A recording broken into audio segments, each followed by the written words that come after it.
स्वागत है आप सभी का अपने YouTube चैनल संदीप बिगनर में। साथियों, जो भी भाई बहन यूपी पुलिस कांस्टेबल की तैयारी कर रहे हैं उन सब के लिए बहुत ज़्यादा बड़ी अपडेट है। अपडेट क्या है?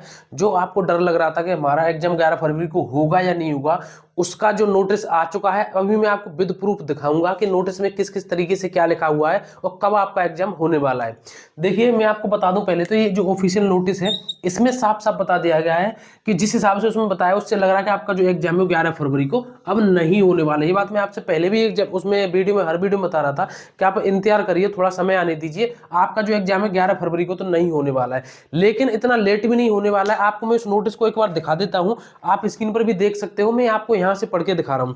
ठीक है, देखिए आप यहां देख सकते हैं ऊपर, ये 26 दिसंबर का ही नोटिस है। इसमें लिखा हुआ है कि प्रिय महोदय और महोदय, यानी कि वहां के जो जिला अधिकारी हैं सभी जगह के, उनके लिए जो लेटर भेजा है हमारे जो डीजी हैं, जो पुलिस भर्ती बोर्ड की रेणुका मिश्रा जी, उन्होंने भेजा है। उन्होंने क्या लिखा है इसमें कि आरक्षी नागरिक पुलिस के लगभग 60,000 पदों पर भर्ती के लिए दिनांक 11 फरवरी 2024 को पूरे प्रदेश में एक ही साथ और एक ही पाली में OMR बेस लिखित परीक्षा कराए जाने का उल्लेख किया गया था। ठीक है, तथा उसके लिए यानी कि जो इसमें डिटेल लिखी हुई है आप इसको एक बार चेक कर लेना। मैं टेलीग्राम ग्रुप पे डाल दूंगा, मैं सारा पढ़ूंगा तो आपको बहुत टाइम लगेगा। उसको टेलीग्राम ग्रुप पे डाल दूंगा, उसकी लिंक उसमें डिस्क्रिप्शन में मैंने दे दिया, वहां से आप इसको पढ़ लेना।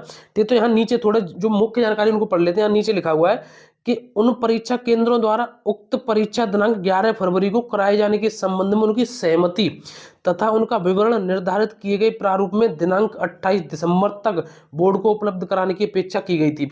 यानी कि जितने भी सेंटर के लिए जो भर्ती बोर्ड ने जो डिटेल मांगी थी, उनकी जो डिटेल है, जो प्रारूप बनाया था इन्होंने, वो इनको 28 दिसंबर तक चाहिए। ठीक है, अब यहाँ नीचे लिखा हुआ है, उक्त क्रम में आपसे अपेक्षा की जाती है कि पूर्व में प्रेषित की गई परीक्षा केंद्रों की दिनांक 18 फरवरी को भी उपलब्धता, उपयोगिता एवं उन परीक्षा केंद्रों द्वारा उक्त परीक्षा कराए जाने के संबंध में उनकी उक्त तिथियों पर सहमति तथा उनका विवरण निर्धारित किए गए प्रारूप में दिनांक 31 दिसंबर तक इस बोर्ड को उपलब्ध कराने का कष्ट करें। यानी कि इन्होंने एक डेट और मांगी भर्ती बोर्ड ने कि अगर 11 फरवरी को नहीं हो पाया तो फिर हम 18 फरवरी को कराएंगे। यानी कि जो 11 फरवरी को कितने एग्जाम सेंटर बिल्कुल खाली है हमारे लिए एग्जाम कराने को, उसकी डिटेल देनी है इनको 28 दिसंबर तक। और जो 18 फरवरी को कितने एग्जाम खाली हैं 18 फरवरी को करवाने के लिए, उसकी डिटेल देनी है 31 दिसंबर तक। ठीक है, और यहाँ नीचे लिखा हुआ है कि इस संबंध में यह भी अनुरोध है कि विवरण भेजते समय यह स्पष्ट किया जाए कि कौन से केंद्र दोनों तिथियों 11 फरवरी और 18 फरवरी के लिए उपलब्ध सहमत हैं, और तथा कौन से परीक्षा केंद्र केवल 11 फरवरी के लिए सहमत हैं और कौन से परीक्षा केंद्र केवल 18 फरवरी के लिए सहमत है। ठीक है, तो ये सभी के लिए आपने देख लिया होगा, ये सभी जो जिलाधिकारी उनके लिए भेजा गया है। तो अब इससे एक चीज तो निश्चित हो गई कि आपका जो एग्जाम है 11 फरवरी को नहीं होने वाला। अब क्यों नहीं होने वाला है कि भर्ती बोर्ड ने खुद पूछा है कि कितने सेंटर सहमत हैं या खाली हैं 11 फरवरी को। तो आपको भी पता है कि 11 फरवरी को एक RO और ARO का एग्जाम है। तो सीधी सी बात है, 99.9% चांस है कि 11 फरवरी को ज्यादातर सेंटर खाली नहीं होंगे। लेकिन भर्ती बोर्ड फरवरी से आगे ही नहीं जा रहा। भर्ती बोर्ड ने बता दिया कि अगर 11 फरवरी को नहीं तो हम 18 फरवरी को कराएंगे। तो अब आपका जो एग्जाम है वो 18 फरवरी को होने वाला है। 18 फरवरी क्यों होगा?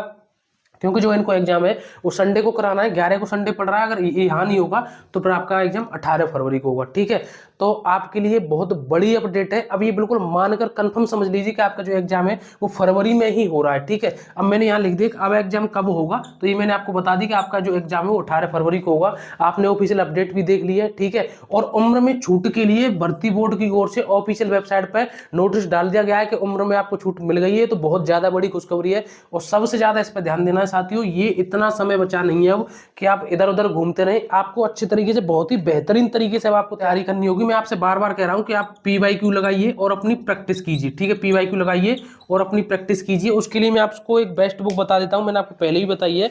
ये किरण पब्लिकेशन की बुक है। इसमें आपको PYQ 2006 से लेकर के 2020 तक के जितने PYQ हैं इसमें सब मिल जाएंगे। लगभग इसमें 18 सेट दिए गए हैं और इसमें यूपी पुलिस कांस्टेबल के, इसमें जेल वार्डर के या कोई फायरमैन के कोई भी इसमें पेपर हुए हो वो सब मिल जाएंगे। इसमें डिटेल से ये भी बताया गया है शुरू में कि किस पाली में यानी कि कौन कौन से सब्जेक्ट है, कितने प्रश्न आए थे, और जो एक्सप्लेनेशन है इसका बहुत अच्छे तरीके से बताया गया है। उसके बाद फिर आपको पढ़ के आपको प्रैक्टिस करनी होती है, क्योंकि बिना प्रैक्टिस का कुछ होता नहीं। प्रैक्टिस तब तक हम करेंगे नहीं जब तक हमें ये नहीं पता चलेगा कि हम कहाँ पर कमी कर रहे हैं। तो एक करंट पब्लिकेशन की प्रैक्टिस बुक भी आती है, इसमें आपको 24 सेट दिए हैं, लगभग 4 सॉल्व पेपर भी हैं, और इसमें जो भी डाटा दिया गया है यानी कि जो भी आपके प्रैक्टिस सेट तैयार किए गए हैं वो आपके सिलेबस के अनुसार ही तैयार किए गए हैं, जो लेवल जिस तरीके से आपका एग्जाम होता है। और इसमें भी जो आपका एक्सप्लेनेशन है आपके जो प्रश्नों का वो भी बहुत अच्छे तरीके से दिया गया। तो इन दोनों बुक्स को आप ले सकते हैं, इसकी जो लिंक है मैं डिस्क्रिप्शन में दे दिया, वहां से परचेज कर सकते हैं, नहीं तो आप इनको ऑफलाइन भी ले सकते हैं। ठीक है, तो ये तो रही सारी चीज। अब बात करते हैं हम पढ़ाई के लिए टाइम टेबल। देखिए अब आपको पता है कि दिसंबर बिल्कुल निकलने को है, बीच में जनवरी और फरवरी अगर हम माने तो 1.5 महीने, लेकिन फिर भी आप 2 महीने आप अपने लिए मान लीजिए कि हमारे लिए एग्जाम के लिए 2 महीने हैं। लेकिन इस 2 महीने में अगर आपने इधर उधर सारा टाइम निकाल दिया तो बुरा मत मानना, आपका सिलेक्शन किसी भी तरीके से नहीं होने वाला है, किसी भी तरीके से नहीं होने वाला है। इसलिए अब आपको बिल्कुल टाइम टेबल से अच्छी तरीके से पढ़ना होगा कि मुझे कितने बजे जगना है, कितने बजे सोना है, कितने घंटे सोना है और कितने घंटे पढ़ना है। ठीक है यार दोस्तों को, साथियों मैं आपको फिर बता रहा हूँ 2 महीने के लिए सारी ऊधमबाजी इधर उधर सब कुछ छोड़ दीजिए। अगर आपको सिलेक्शन लेना है तो इस जंग में जो 2 महीने डटा रहेगा वही इस वर्दी को लेकर के जाएगा। आप यकीन मानिए ये जो एग्जाम डेट है वो इतनी नजदीक है कि अगर आपने इसमें बैलेंस अपना पढ़ाई का बिगाड़ लिया तो आपका सिलेक्शन कभी भी नहीं होने वाला है। इसलिए आप अपनी अच्छी तरीके से पढ़ाई करिए। कोई भी आपका डाउट है कमेंट करके बताइए। और आपकी जो डेट है वो बिल्कुल फिक्स हो चुकी है, 18 फरवरी को आपका एग्जाम होगा। कोई भी डाउट है कमेंट करके बताना, हमारे टेलीग्राम ग्रुप है उससे भी जुड़ना, और भी आपको अपडेट होगी मैं आपको टाइम से बता दूंगा। तो अब मिलेंगे अगली नई वीडियो में। आज बस मुझे यही जानकारी देनी थी, आज के लिए बस इतना ही। अब मिलेंगे अगली नई वीडियो में एक नए टॉपिक के साथ। जय हिंद जय भारत।